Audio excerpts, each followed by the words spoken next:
अस्सलाम वालेकुम अज़ीज़ तलबा। आप जानते हैं कि मिकनातीस को जब लोहे की चीज़ों के करीब लाया जाता है तो मिकनातीस की तरफ वो लोहे की चीज़ें कशिश करने लग जाती है, उससे चिपक जाती हैं। चूँकि मिकनातीस में एक क़ुव्वत होती है जिसे मिकनातीसी क़ुव्वत कहते हैं। आइए दूसरी क़ुव्वत के ताल्लुक से देखते हैं, रगड़ की क़ुव्वत।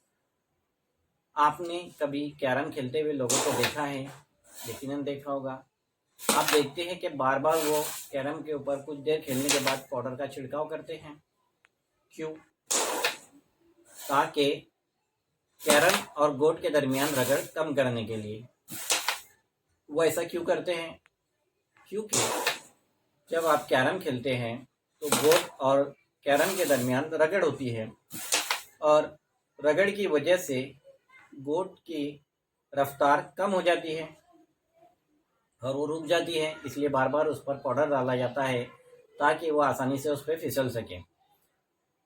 तो यहाँ पर एक बात समझ में आती है कि जब दो चीज़ें आपस में रगड़ती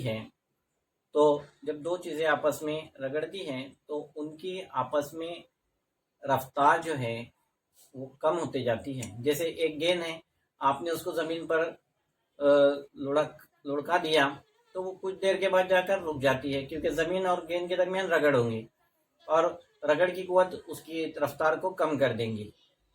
इसी तरह गोट की रफ्तार और कैरम की रफ्तार रगड़ की वजह से कम हो जाती है, उस पर पाउडर डाला जाता है। तो रगड़ की वजह से भी एक कुव्वत पैदा होती है जिसे रगड़ की कुव्वत कहते हैं। इसके अलावा आइए जानते हैं बरक़े सुकूनी के ताल्लुक से। बरक़े सुकूनी एक गुब्बारा लीजिए, छोटे छोटे थर्माकोल के टुकड़े लीजिए और गुब्बारे को रगड़ने के बाद थर्माकोल के करीब लेके जाइए।